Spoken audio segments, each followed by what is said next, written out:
Welcome. This is Dr. Kurt Johnson, the host of The Convergence on Voice America. And we're here continuing our conversation from episode 2 of The Convergence on spiritual practice. And our guests on that original program were Ken Wilber, Father Thomas Keating, Locke Kelly, and from the yoga community, Karuna and Elena Brower.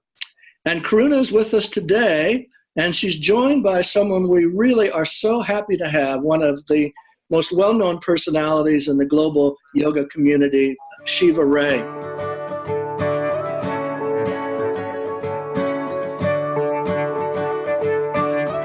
So we're going to be talking about yoga, of course.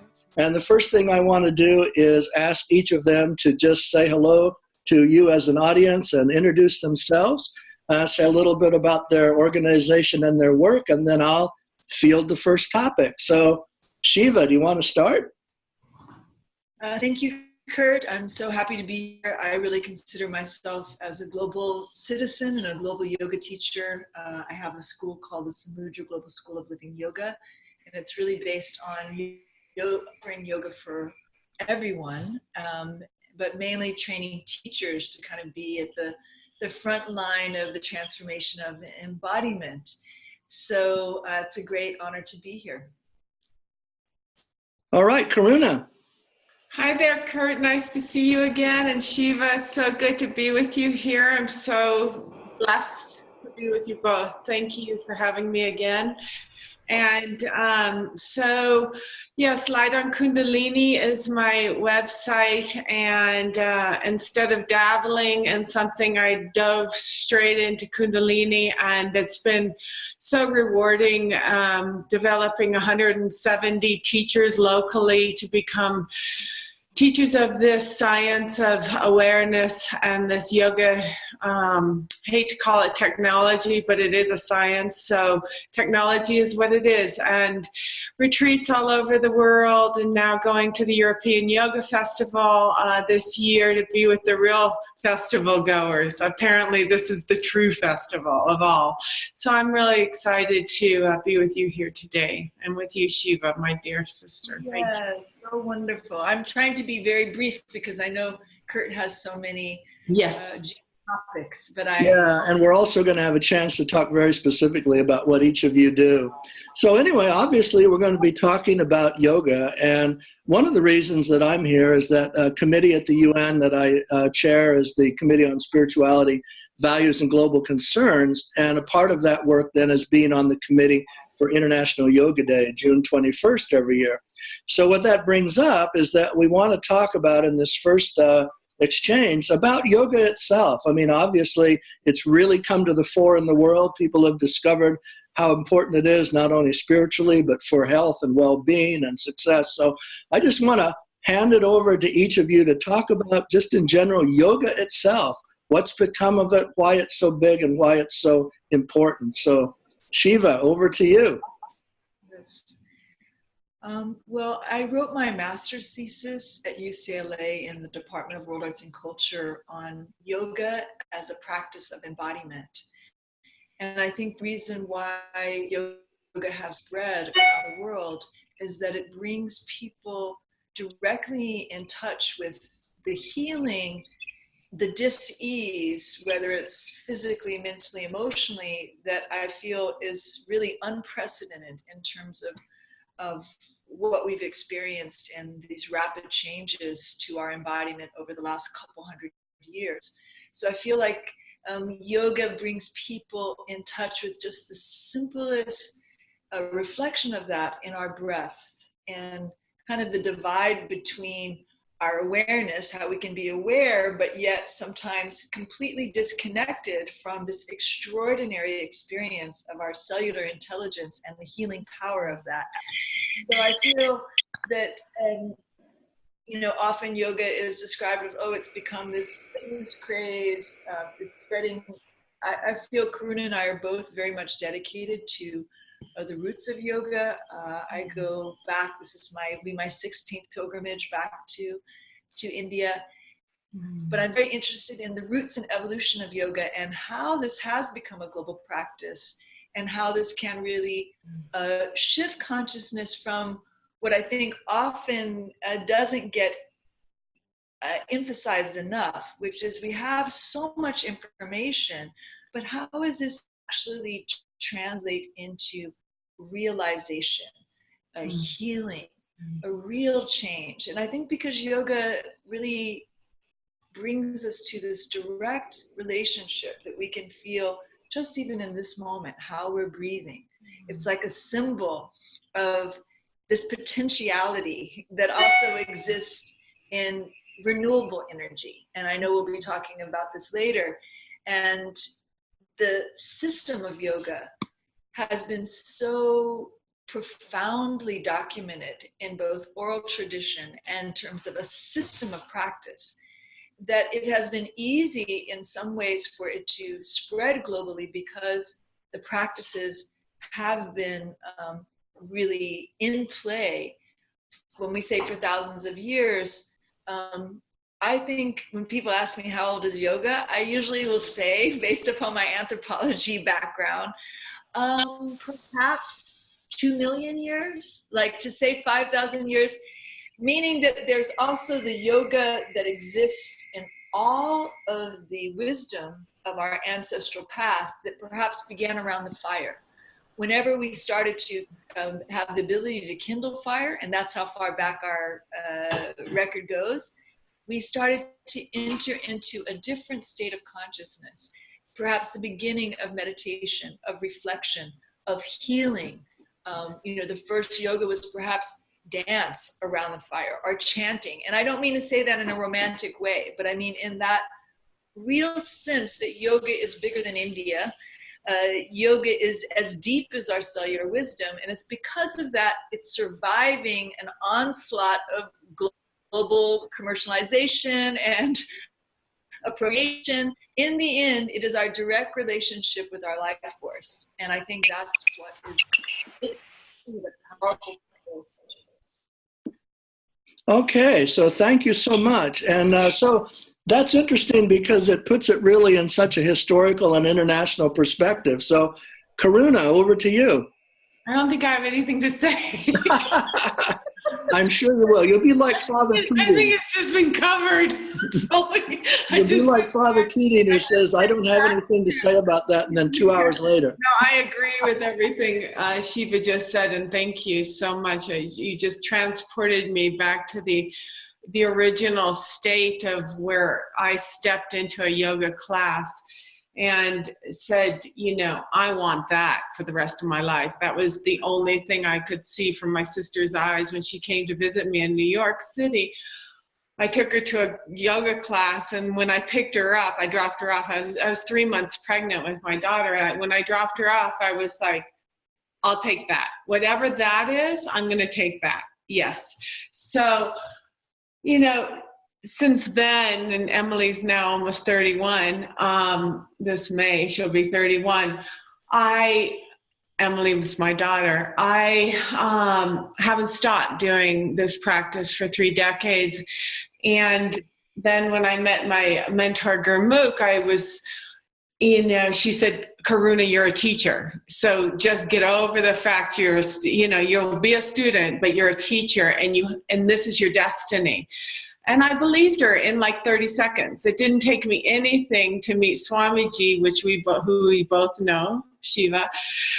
Go see Swamiji in India 7 times and be a part of all the teacher trainings and say, oh my God, my life has changed. My life has changed on its own. I haven't done anything except show up. And when I look out at this mountain range and I say, she's my teacher. Those 33 peaks out there are my teachers. And yes, I can go and I can travel and I can be best I can a teacher of this practice, but it was really the science that really said to me, the meditations that really showed me, oh, actually this works.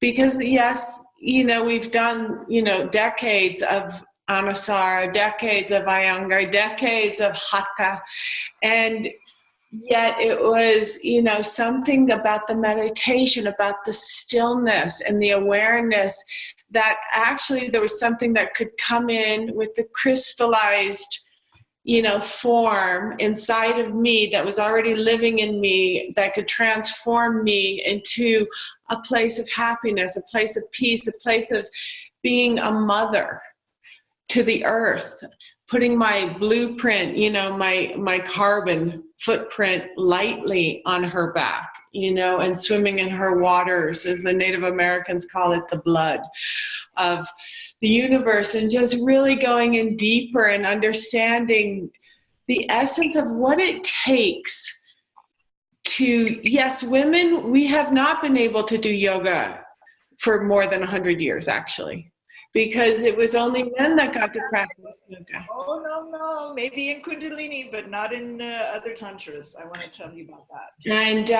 And so, maybe it's more than 100 now, but, the 4,000 kriyas that we go through go so fast, and we develop the kriya, the asana practice, into such a way that we unfold these patterns, these subconscious patterns that have been, keeping us as women pulled back slightly. And now I see women, and I work with a lot of women in their 50s.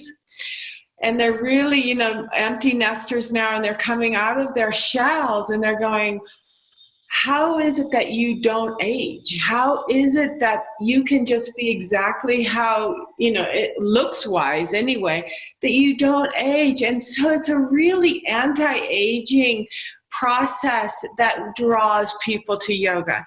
They see the brightness of the cheeks, and they see that, I can live peacefully, and I can actually have a relationship with everyone, including the four-legged, the winged ones, the plant kingdom, and all those that creep and crawl and fly. I can actually have a relationship with myself. And I think, as we bow to this practice on a daily basis, what are we bowing to? I always ask the student, what are we bowing to? What are you bowing to right now as you're stretching your hips? What are you bowing to as you put your third eye point down? What are you taking in? And so I think people are relating now, and also with this era that we're in, which is so up and down, and there's so many diseases, as you mentioned, Shiva, and so much cancer, so much this and so much that we can be like this the whole day long. And yet, where do we find that equanimity? Where do we find that serenity? And it is in yoga practice. It is the yoke at the union of the soul. It is coming back to find that each and every one of us have the patience and the tolerance to observe the inside, and that comes with sitting. And so we don't have to go in the caves, although they're really pretty. There are a few mice in the caves, though, in India, aren't there, Shiva? If you open your eyes, they run across. But, so I think that's what's drawing people to nature, back home. No, that's great. Thank you, Karuna. So there's so many things I could say, but I want to go right back to Shiva, because you were wagging along with this, and I know there's a lot that's going on in you that wants to comment. So go ahead. Well, that's why I love a dialogue, because when you go back into the lesser known teachings of the yoginis, you find they were there. They just were not necessarily holding the teachings in the same way as the men. Like, I went to Khajuraho to go to the 64 Yogini temple, which was really a place in which we can see perhaps the balance that was in agrarian societies that, is part of what this larger dialogue of, what happened to the indigenous wisdom? What happened when a patriarchy swept through? And I don't say that in a polarizing way, just that was the beginning of an imbalance towards the earth and the sacred feminine that you were speaking to. And so I felt a need to go back and try and understand who were the women teachers, who were the yoginis. And I discovered is not just the strain of patriarchy that did oppress women, and that we do hear about in text, that you would have to be born in the next life in order to be illuminated. But the revolution of what most scholars see is the roots of, when we say postures, yoga postures, which I think is the most disastrous translation that has affected the modern world. Because originally they were not seen as postures. They were mudras that came as an expression of this flow of consciousness, and that the embodiment of consciousness that was held in the tantras was perhaps the reflection of the indigenous wisdom. This is something that you see scholars describing, where the unbroken connection to the goddess and to the earth mother continues in tantra as this now integration of Shiva and Shakti as one. Even if anything, a offering to the great mother, almost like the black holes at the center of our universe, an offering to the great mystery of the ground of being from which everything arises. It really becomes almost genderless in that union of polarity that we see for the first time from the 6th century through about the 14th century, that texts that describe the greatest birth is to be a woman. The 64 yoginis were worshiping Shakti in these 64 forms in a circular temple with open air. And then we see, in the beginning of the 12th and 13th century, brutal destruction of these primary temples. So when I went to the 64 yogini temple, there was no image of the goddess. It's empty because she was cut out. Yet the locals go every day and they offer flower to that empty niche, 64, offer a flower, offer the prayers to the great mother, because people don't understand. People don't understand. Uh-oh. The roots, we have an echo. Should I continue? No problem. No problem. We're going to be needing this episode anyway. And so I don't know where the echo's coming from. I'll try rebooting when we come back. But this has been... No, stop. I just want to finish this point. Yeah, please.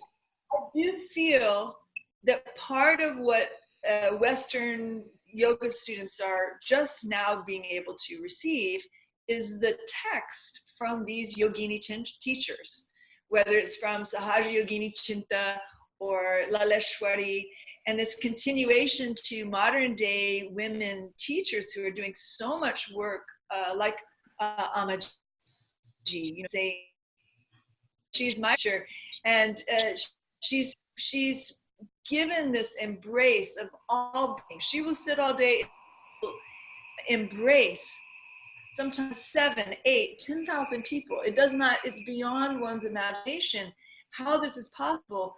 And so I feel this activation of women in yoga is part of this larger healing of our connection to our body for men and women, because yoga isn't gender-based, but it does say when embodied, consciousness is alive as the earth within us, as all the elements within us. It's not something to be transcended. So the Tantric revolution was to say all men and women, all beings, no class, because it wasn't just men and women that were often separated, but also classes of practitioners. So it's almost like we're now ready to understand, both historically and also in our practices, that the roots of modern day asana postures are actually found in this much deeper revolution that is happening around the world as people become more connected to their body as being inseparable from nature. And the fate of what